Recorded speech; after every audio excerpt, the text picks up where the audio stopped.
What makes one football player stand out more than the other? That's a question I've always been curious about, simply because I love this game of football, simply because I love playing football and I love getting better at it. One thing I've noticed with playing with people that are in the NFL now, whenever I was in high school, they had all the offers.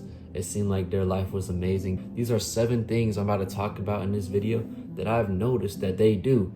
And I'm slowly implementing these into my life, and I have implemented some in my life. I'm making this video so you can do the same. Starting with number 1, you need to change the energy about yourself, okay? And what I mean by this is, I'm sure you've seen some of the players, some of the best football players around you, the best high performers around you.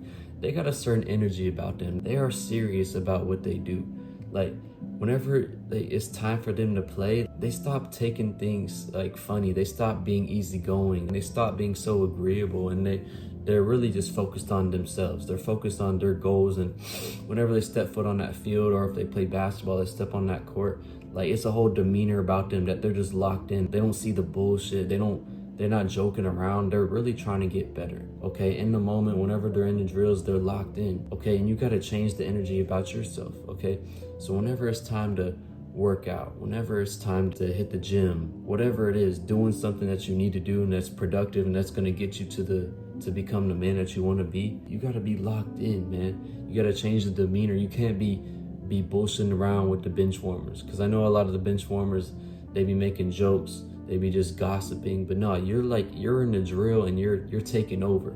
Your intensity is way more intense than everybody else. You're willing to hit people in half shell, if you know what I mean. Like, you're willing to hit people because you're not afraid, because you're in pads, because you know it's about your reps, and every rep matters. And that's something I realized. And people don't really mess with you whenever you have this approach.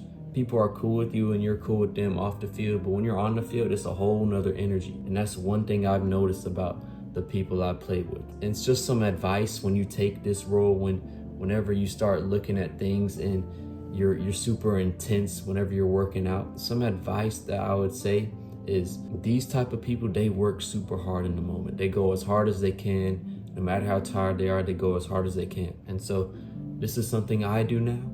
And so whenever I'm going super hard, whenever I'm being super intense and super intentional with my workout, my work ethic is high. And so my rest ethic needs to be high as well. So as hard as you are working, whenever you take this approach, nothing else matters. The work I need to do, the practice I need to put in, that's the only thing that matters.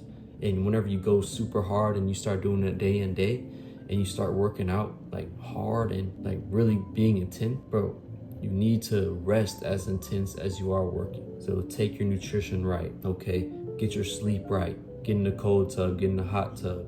Cold, hot contrast. You need to get in all of that, okay, whenever you take this approach, because it's very easy to take this approach and get hurt if you're not feeling yourself, if you're not resting and recovering the right way, okay? So that's just some advice. So here's number 2, what I've noticed about the high performing football players, the NFL players I train with, NFL players I play with in high school, in college. This is what I learned, and it's that they make plans like an adult, but they believe in them like a child. And what I mean by this is, as we go through the school system, as we go through society, and as society programs us, we stop really having big dreams like how we did when we were a child. And I'm a victim to this. Whenever I was in elementary, I was like, no, man, I'm going to NFL and I'm doing all of that.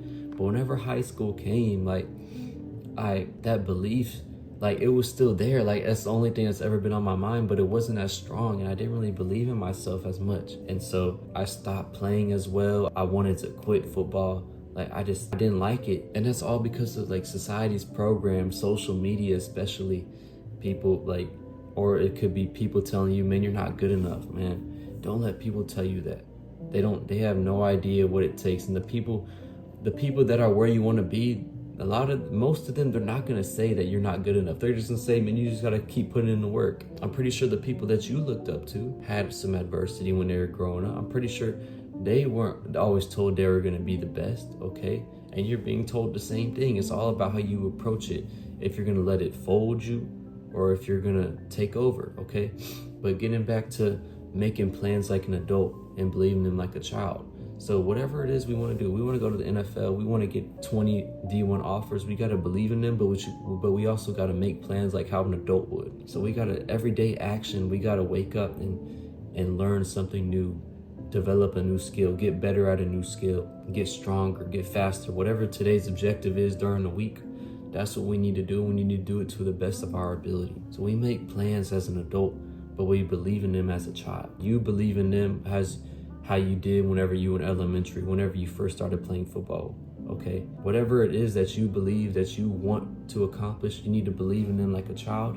But whenever it comes to making plans, you need to make weekly plans, monthly plans for this vision that you see yourself doing. And number 3, I got this from Kobe. There's a clip online about Kobe, and he says he starts the day off with 10 to 15 minutes of time for meditation, of time just to close his eyes and see his thoughts come and go so he can control himself. So whenever he's going through the day, he knows what's important. Whenever he's in that 10 to 15 minutes of quiet time, he's thinking about his day. I'm thinking about my day, what I'm doing today, how I'm gonna be great. If I got a workout this day, I'm thinking about how I'm destroying this workout, how I'm gonna be great. If I got some one-on-ones, if I know I'm going against some defenders, some DBs that are guarding me later on the day, I'm visualizing me destroying them in as much detail as possible. Me destroying them, me not losing, me winning, me being super effective at this sport.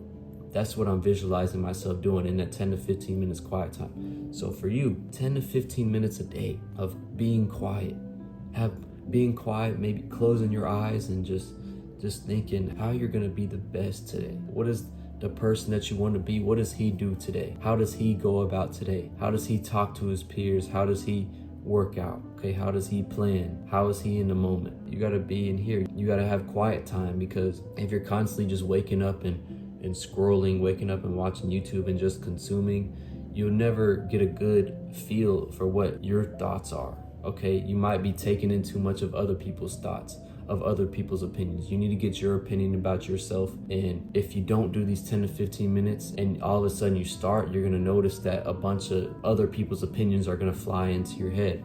And so that's why I'm saying do this as much as you can, so you can clear out all the BS, and so you can get your mind right on what's actually important to you, not just the things that you see on social media all the time, okay? And number 4, you need to have a plan to be successful. An example of this is maybe you wake up at like 6 a.m., you got school at 7:15, okay? Whatever it is. Instead of waking up and just hopping on YouTube and waiting for like your parents to cook you breakfast or whatnot. Mind you, I'm talking to myself when I was younger. Instead of hopping on YouTube and waiting for your breakfast to be made, man, wake up, put on some clothes, go on a walk. And that can be your quiet time. You don't have to close your eyes when you're walking, but you can just think of all the important things you have going on today. Maybe you have a test. Maybe you have practice, football practice. Maybe you have a game today. And you're just thinking about how you're just gonna be the most effective as you possibly can at being the highest effective person that you possibly can be today. That's what you're focusing on, being super effective. And that's why I'm saying take advantage of every moment, and this can be your quiet time as well. So you wake up, you go on a walk, and you're just thinking, and if you're trying to get leaner, that'll help you as well, go on a 10 to 15 minute walk, okay? And then you get home and maybe your breakfast is made, okay? And then whenever you're eating breakfast, if you're just by yourself, you're not talking to your family or whatever, you can watch some film while you're eating breakfast, okay? And then when you're done eating breakfast, if you have a time, go on another walk if you want to digest that food, and maybe this time put some earbuds in, listen to whatever you like to listen to not music, but listen to like a podcast about mindset or an audiobook about mindset, okay? And then whenever you're going to school, man, if you drive your own car, man, put on a podcast about getting better at football, about NFL legends talking, or an ebook about just how to develop about mindset. Like, it can be anything, because not everybody's gonna do this. Not everybody is gonna listen to podcasts, listen to books throughout the day, especially at your age. If you're in high school, that is a quick way to get ahead of everybody else, is to just sacrifice a couple minutes of maybe you listening to music and exchange it for a podcast that's going to help you out, that's going to help you develop a skill, that's going to teach you the knowledge you need to know about the universe maybe, or about your mindset, whatever it is. That's what you can do, and just to get the slight edge over somebody, okay? And that's just an example. There are plenty of other ways to take advantage of every waking minute, like sitting the right way, like sitting in a seiza position, in a crisscross position. Those are healthy ways to sit in, and the more you sit in that, the more Like you'll develop healthy movement patterns, getting up from the ground and resting on the ground. That builds strength over a couple months, okay? Because not everybody will do that. A lot of people will just lay on couches, sit in regular chairs, but they won't rest on the ground. If you rest on the ground, you'll slowly build muscle over time, and you just gotta make that a habit.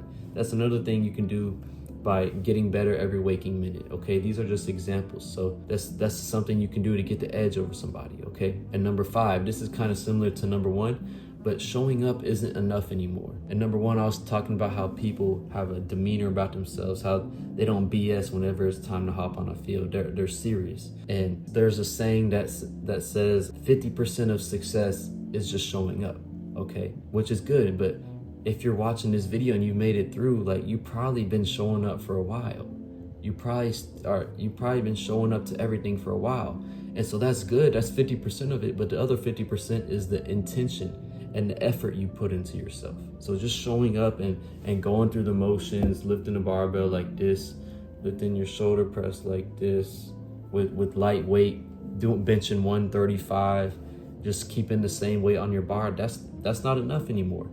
You got a progressive overload. You got to go hard. Unless it's a light day. If it's in the off season and you want to get stronger, you got a progressive overload. You can take that from the weight room, or you can take it to every other aspect of your life. You need to up the intensity. You need to microdose adversity in any way possible. Okay, showing up isn't enough anymore. If you want to make it to that next level, you got to be intense. You got to have a certain demeanor about yourself. You got to have a certain energy that whenever you're on the field, man, I'm not joking around anymore. Man, you're not my friend when you're on the field. When I'm on the field, you're not my friend anymore. Whenever coach blows that whistle and after he gives a speech of all of us on the knee and he's telling us everything, whenever that ends, that's when we can be friends. But when I'm on the field, no, bro. So that's the demeanor you gotta have, and you gotta know that showing up isn't enough anymore. You gotta show up and you gotta show out. You can't show out if you didn't show up, and vice versa. You know what I mean? You can't show out if you don't show up, Okay, and number 6 is the high performers, they know that they gotta stay in a fight, okay? And this is something my coach has always told me in college. My freshman year of college, our saying was just stay in the fight, stay in the fight. Every day in the meeting room, stay in the fight, just stay in the fight. Yeah, it's hard. Yeah, we got schoolwork and then we got practice. Yeah, we gotta wake up at 5 a.m., lift at 6, and then go straight to class, and then right after class go to practice, and then we have dinner, and then we might have an hour to ourselves, okay? But coach just says just stay in the fight. No matter how tough it is, don't leave the fight. And so whatever it is you're battling right now, whatever your routine is, if things are getting difficult, man, just stay in the fight. This is kind of similar to showing up. How I just talked about showing up isn't enough anymore, but this is telling you the importance of showing up. Okay, because if you don't even show up, you can't expect to be the best player on the field. You can't. So show up and show out. But this is talking about the showing up part. You just got to stay in the fight, okay? A lot of amazing high school players that didn't go get past college, they just didn't stay in the fight. They didn't keep going. They let other circumstances dictate what they're going to do with their life. And I know many people that just couldn't stay in the fight anymore. They were athletes they were given amazing opportunities at D1 schools, but something happened and they just didn't stay in the fight anymore. They didn't, and they don't play football anymore when they had NFL dreams.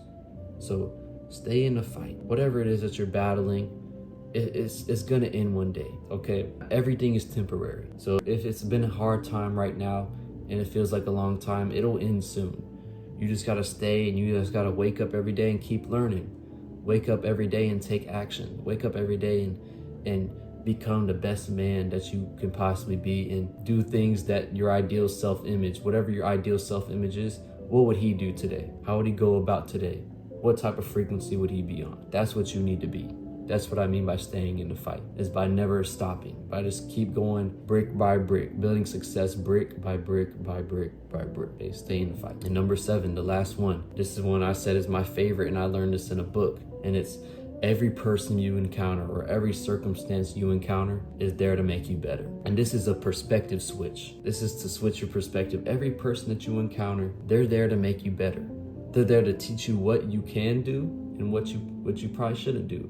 You're there to learn something new. You're there to learn something that you shouldn't do. Every person, every circumstance. You had a bad injury last year maybe, or something bad happened to you, I'm sure you're a way smarter and way stronger person than you were a year ago from that injury, from that bad thing. And whether you had a bunch of wins last year, you won a bunch of games, okay? Maybe you're very successful on the field in your sport last year. That made you better, right? That gave you more confidence, right? So whenever you lose, man, there's something to learn. And you can't look at it as, man, I lost, man, I suck. Because if you do that, you're not going to get any better. You got to take it as, okay, I lost. Okay, what can I do to get better? How can I approach next game to be better? How can I approach the next situation that's going to be similar to this to be better? What can I learn? What can I practice?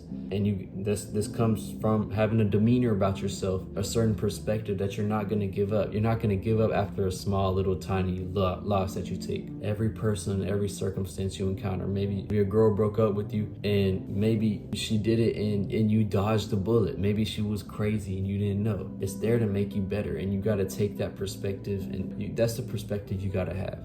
You got to know that you're always going to get better. No matter what, you're always going to get better. Nobody's going to stop you. You got to create your own narrative out of life, okay? And these are all habits that I've learned playing with NFL players, practicing with them, training with them. And I've adopted some of these, and it's made me such a better football player. And I'm hoping that you'll take some of these. Hopefully you learn something and you'll adopt it into your life, and you'll start to see results just like how I have, just like how these other high performers have. And now that you know the habits that you must develop, the perspective switches that you must develop, now we gotta know how we can stay on the field. Since we're such a great player, it's not just being more great and keep on getting better, it's about staying healthy on the field. And here's some reasons why some people get hurt.